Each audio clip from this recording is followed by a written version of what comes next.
All right, we are live on a Sunday night with the 49ers update rolled into Q&A.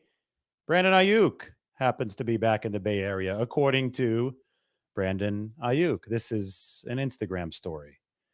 It's on one of Sammy Sutton's private jets.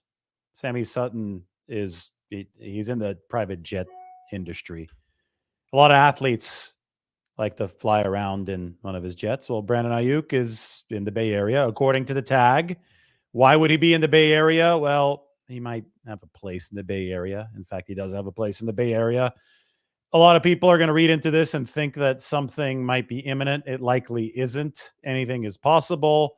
Just thought I'd inform you on Brandon Aiyuk's latest whereabouts, since he thought to inform all of us via his social media. So we can pivot this into a discussion about Brandon Aiyuk if you want to hear about contract polarization for the 54th time over the past 10 days. We can talk about his productivity. I saw an interesting graph today that was showing yards per route run against two high coverage and single high coverage. Brandon Aiyuk was in the top right quadrant of the graph. He wasn't where Justin Jefferson had his dot, or he wasn't where Tyreek Hill had his dot. Tyreek Hill's way up in the extreme far right. I'll pull it up here in a little bit and show you. But again, Aiyuk is in a little bit of a different situation. It's not going to be as high of a volume situation, so he's not going to score as well in yards per route run, just because the 49ers are so damn loaded. They're more loaded than any other team in the NFL. And that all has to factor into the calculus with the contract, because if you're loaded, you're likely paying multiple players. You're likely paying more players than other teams are paying. And if that's the case, then your budget might be a little bit tighter for a guy like Brandon Aiyuk, but Brandon can benefit from that too. Coverage focuses elsewhere. It has to focus elsewhere when Christian McCaffrey's on the team. You benefit from being on the team with Brock Purdy because he's one of the best quarterbacks in the league. So there are pluses and minuses. One of the minuses for Brandon Aiyuk probably is that he doesn't get the same type of volume as a Justin Jefferson. But the plus to that is that he plays for a championship caliber team, unlike the Minnesota Vikings. And he probably has some more space to work with. He's a very, very integral part of the 49ers football team. And again, those of you just joining, he is in the Bay Area right now. This is the Instagram post from Brandon Aiyuk. Anyway, this is a 49ers Q&A. Earlier this week, I talked about how the 49ers Brandon Aiyuk standoff is really simple. Maybe I could talk a little bit more about that in this Q&A. And right now we can go for whatever questions you may have, because it is Sunday night. We like to freewheel on Sunday nights, unless there's a slight update, and there is slight news. There's the Brandon Aiyuk post on the private jet. Let's go. What are the ways that can backfire the way the 49ers are doing the contracts? Well, what exactly are they doing that's unusual? The 49ers have put out an offer. Brandon Aiyuk doesn't deem that offer to be lucrative enough. Brandon Aiyuk is going to sit back and wait to see if he can get a little bit more money out of the 49ers, but ultimately they have leverage. The things that backfire in contract negotiations are if you offer too much money too soon. If you cave even when you have leverage. The 49ers aren't in position right now where anything could backfire. Brandon Aiyuk is already under contract at a very reasonable rate for 2024, $14.1 million. That's the 49ers fallback. The fallback is they have Aiyuk under contract at $14.1 million. Boom. They'd take that any day.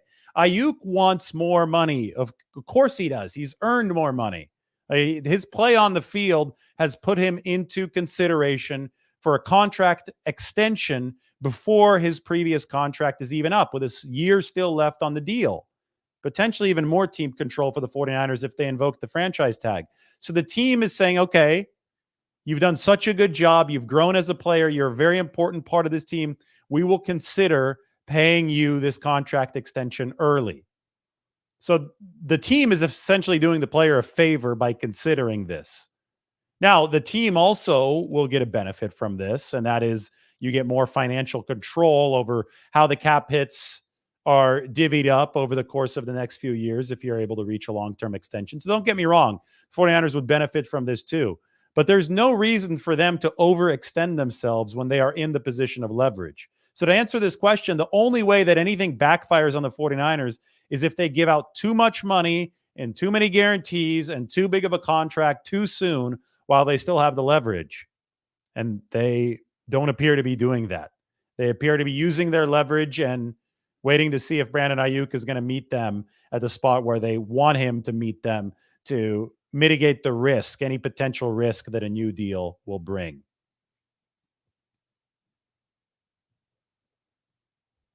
As Eric Gomes says, the Niners hold the cards. This is very true. So if you hold the cards, you can wait. Now, right now, Brandon Aiyuk can wait as well because he doesn't stand to lose anything if he doesn't sign in the next 3 days. It's only until a holdout happens and is prolonged into the regular season where it becomes extremely financially difficult to swallow for a player. Now, the fines are mandatory for training camp. So if Aiyuk doesn't show up for training camp, contract is not yet reached, that holdout lasts into that period of time. If that ends up being the case, then he will get fined, and the 49ers won't necessarily have to forgive the fines. You could forgive the fines if you want. Fifth-year option gives teams that opportunity. Last year with Nick Bosa, the 49ers had that opportunity. You can also make up for any potential fines in a new contract that is signed later on. But basically, there is financial punishment for a player who doesn't show up to training camp. It's much smaller than the punishment of missing game checks. And missing game checks, that's something that would start to happen in week 1 if Aiyuk's holdout continues until then.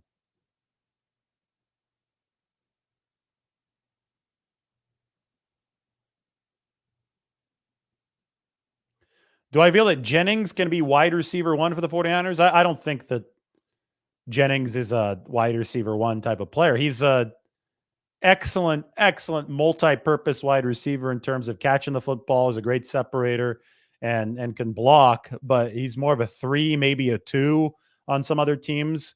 You have to have, I think in this league, to be a 1, you have to have a physical trait that really stands out. Speed is it for a lot of receivers. Juwan Jennings obviously is a little on the slower end of the spectrum. 4.740, I think, coming out of Tennessee. By the way, congratulations to the Tennessee Volunteers.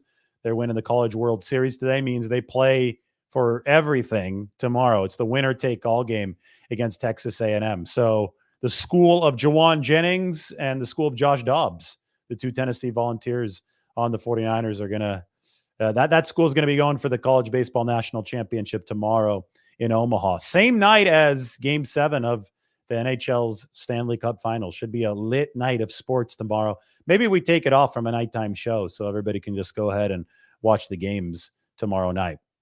But anyway, Jennings, Jennings has a certain specific role. He's great at that role. I don't think that the 49ers are envisioning him as a wide receiver 1 on this football team. They're certainly not paying him like a wide receiver 1 on this team. That contract a whole lot smaller. $15 million, I think, over a couple of seasons.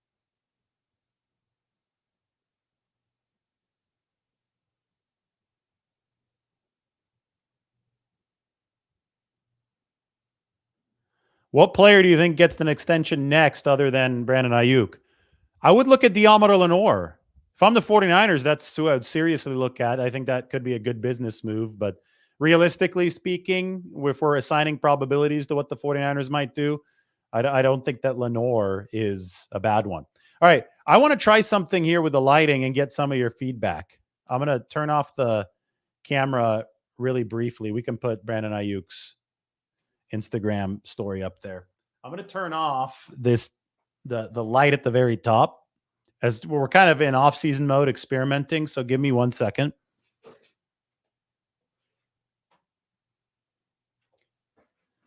All right, I've sat back down. The lighting should be a little bit more dramatic now because I've turned off the top light. What do you guys think? A little more shadowy, a little bit more dramatic. We have this new LED light too. Looks like a lightsaber. Here it is. This is going to be way too bright, but we'll turn it on. We can toss this in the background. We can start to do some cool stuff with the lighting. Give me 1 second here. I'm going to slide it into the background, see what it does. I have to get it way closer to the wall. I don't think the LED light's going to change anything. I have to figure out how it's going to be arranged up against the wall, but I think it's a little bit better without the ceiling light. What do you guys think? I just see people liking the lightsaber. Well, the lightsaber's fun. It's way too bright right now.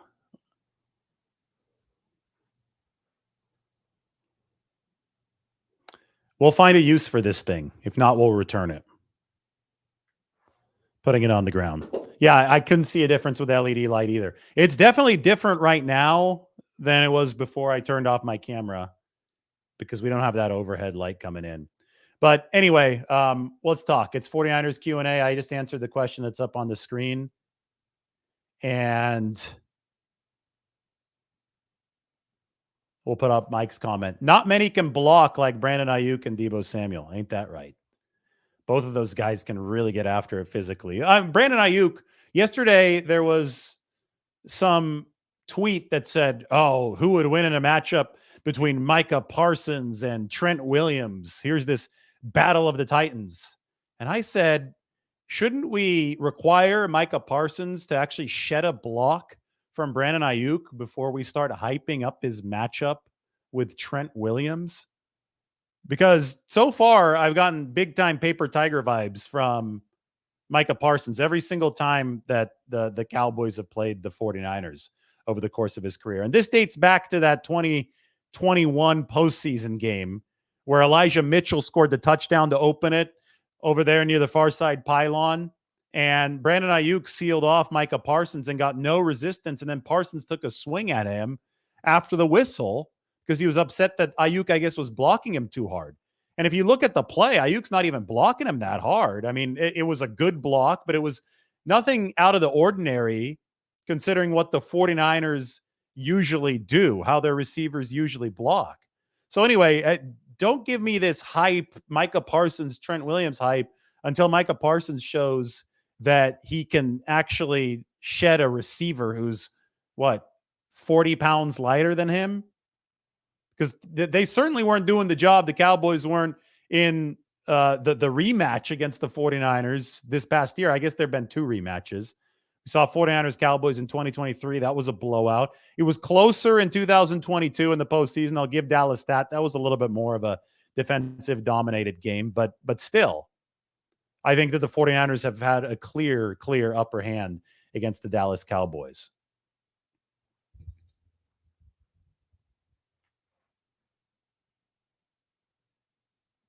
Again, stop talking in terms of APY, 26, 30 million. That stuff doesn't really matter. It's the fully guaranteed money. The APY might help us explain the contract afterward and talk about the scale of things and maybe make some fun rankings. So here are the wide receiver APYs, the top paid guys in the league. But it's not going to help you predict how this is going to get done. There could be a deal worth $32 million per year that is not as good of a contract for the player as a deal that's technically worth $28 million per year, because there could be funny money that the player is not likely to earn that's just sitting there inflating the annual average. It dumbs it down to only talk about APY. That's why I talk about the fully guaranteed money, because that ultimately is going to be a much better representation of what we'll see. And in terms of fully guaranteed money, Tyreek Hill had just over 52 million of it. That was the high water mark. A.J. Brown signed a contract this offseason that almost got the Tyreek Hill's deal at $51 million of fully guaranteed money. And then we saw Justin Jefferson come in and obliterate everybody at $88.7 million of fully guaranteed money. There is a 69% gap between Jefferson's $88.7 million and Tyreek Hill's number 2, $52.5 million. I think the receivers like Brandon Aiyuk, who have not yet signed, want something in between. I think Tyreek Hill wants more money right now to be able to, match up a little bit better with Justin Jefferson. I think that teams are very reluctant, rightfully so, to award a fully guaranteed amount to these receivers, and that's Aiyuk, CeeDee Lamb, and Jamar Chase. That is, stratospherically high, approaching that of Justin Jefferson. I think teams would rather keep the old precedent in place, and that's the high watermark around 50 million for these wide receivers in terms of fully guaranteed money. That's where the negotiation standoff currently lies. Those of you just joining, the update is that Brandon Aiyuk, according to his Instagram, is in the Bay Area. That's him on one of Sammy Sutton's private jets. So that's the news update. I wouldn't expect anything imminent. Brandon Aiyuk obviously has some roots in the Bay Area. He's played here since 2020, actually grew up in Reno, went to Sierra College in Rockland. That's where the 49ers used to have training camp back in the dynastic days. Some good stories out of Rockland. So Aiyuk played there. So that's, of course, over Donner Pass on Interstate 80. Then he went to Arizona State, played under Herm Edwards. Herm Edwards friends with John Lynch, used to be Lynch's DB coach back in the day in the NFL. And then after that, the 49ers drafted Brandon Aiyuk in the first round of 2020. He was on pace for a 1,000-yard season his rookie year. That's one of the big myths about 49ers wide receivers and Kyle Shanahan. Oh, he's a rookie. He's not going to be productive. What do you mean?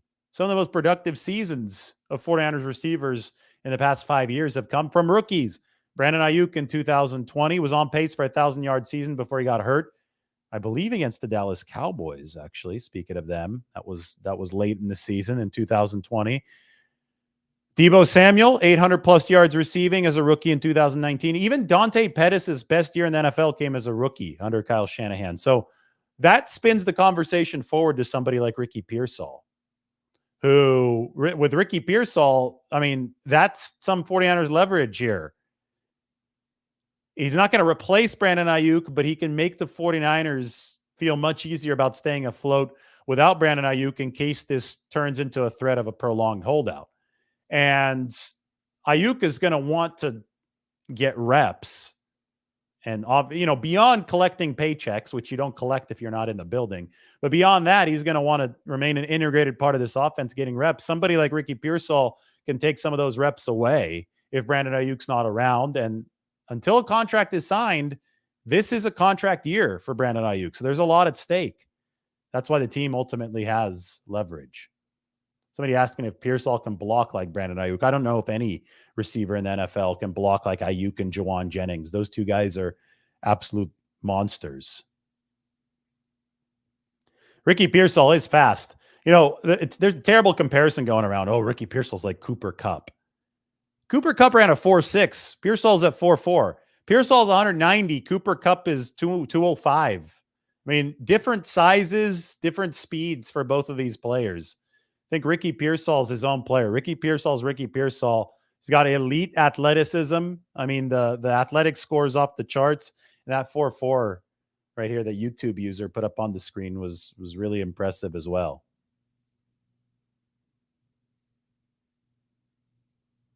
Do we consider the 49ers a passing team? No, we consider them a balanced team. They've got an elite quarterback. They've got an elite running back who can also catch the ball. They've got an elite tight end. They've got a couple of top-level wide receivers. We'll see what Ricky Pearsall can do to add his name into the mix with Brandon Aiyuk and Deebo Samuel. They've got other really quality weaponry in the skill position rooms between Kyle Juszczyk, I guess you could say elite fullback, Jawan Jennings, really good third wide receiver. They've got one of the greatest left tackles of all time. They're trying to figure it out on the interior of that offensive line at center and right guard to complement all these other pieces. Anyway, they can run the football. They can pass the football. They passed more than they ran during the postseason when the chips were down because their quarterback is an MVP finalist. But the 49ers will beat you the way that you dictate that they should beat you. So if you try to stop the run, they're going to pass. If you try to stop the pass, they're going to run. And balance is what can win you a championship in the NFL. That's my answer. I appreciate it. Thank you.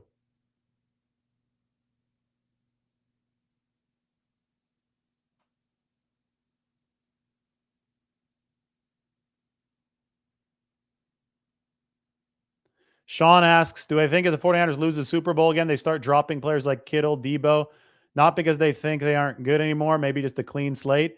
No, everything that you, personnel-wise, you're always trying to put the best team on the field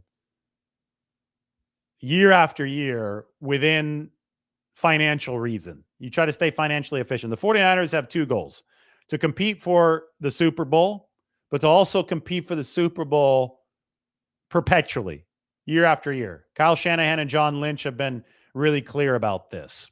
So, given those two goals, you're balancing short-term and long-term interests. So, after this season, say they don't win it all, they're going to evaluate where the roster's at. If George Kittle is a massive contributor that helps the team be better at a financially efficient price, still under contract 1 year past this one, by the way, they're going to want to keep him. Same thing with Debo Samuel. If they can do it at a financially efficient price, they're going to want to keep him. Some of these forks in the road that we talk about, like, okay, Debo or Aiyuk and Ricky Pearsall's in now, they're pure hypotheticals. And of course, we can speculate because there is a limit to spending, even with flow control that I talk about with unused salary cap space moving from year to year. There is going to be a limit at some point. Brock Purdy is going to have a new deal. So, yes, at some point, 49ers are probably going to have to tighten their belts, but so far they've surfed the wave successfully, and they don't have to decide whether or not to move on from Debo Samuel or George Kittle or whoever right now. I think it's easier to look at this in simple fashion, and simple fashion is this is a talent acquisition business. I think that's what Bill Parcells once said, the great coach of the New York Giants. And in a talent acquisition business, you are trying to hold on to good players and acquire new good players to the greatest extent possible. Even if the salary cap is there threatening to upset your balance as a team, you're going to try to work through that as long as you could keep things sustainable. And I know that sustainability is really important for Kyle Shanahan and John Lynch, but so is the positioning every year to take a real good swing at a Super Bowl title. They don't want to be a team that only has a peripheral chance. They want to be a favorite year in and year out. And with the core that the 49ers have right now, they're the favorite. They're favored in every single one of their games in this next season. Why would you want to throw that away? Because the best team doesn't always win the Super Bowl. So you got to give the best team, the best roster, as many chances as possible to get it done.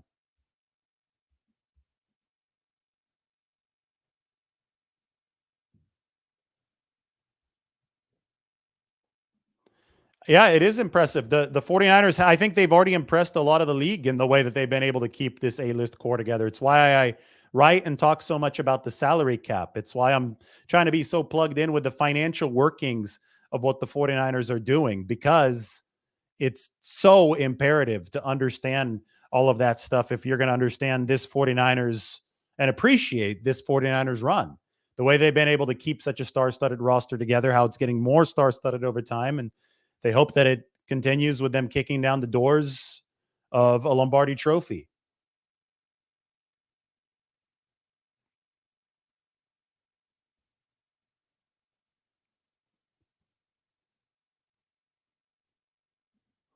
Credit to Shanahan and Lynch. This, by the way, is Brandon Aiyuk doing some jet setting right now into the Bay Area. That's the 49ers update. And I think that I've got a couple more questions to answer.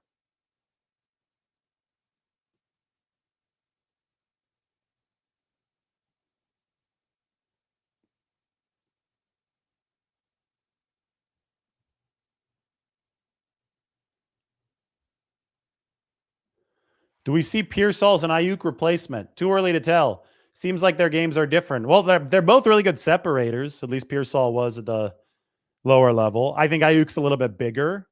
Pearsall might be a little bit faster than Brandon Aiyuk. I mean, at the end of the day, they're both talented receivers. So how different can it be? You're looking at different minutia. I think they believe Pearsall will ultimately be able to play the X if he needs to. But they also like Pearsall's a versatile guy. They can play the Z. They can play the F. They're looking at him inside out. Aiyuk is the X. If he's on the team, he's obviously the best X receiver that they have. But can things change over time? Of course. And you want as much adaptability as possible between these positions. That's why the 49ers teach their receivers all the different receiver positions, the X, the Z, the F.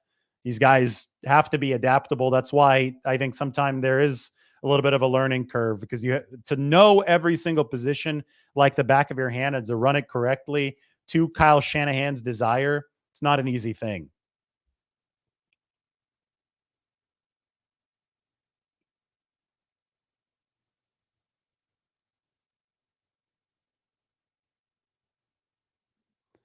I don't know. What is the latest on the Nashville meetup for the preseason game? We should probably put my wife in charge of that. You're coming all the way from the 209. What city? Stockton? Modesto? You know, I grew up in the 209. The 559 used to be the 209. Visalia was the 209. My home phone number was 209 area code, and then they subdivided it into the 209 and the 559.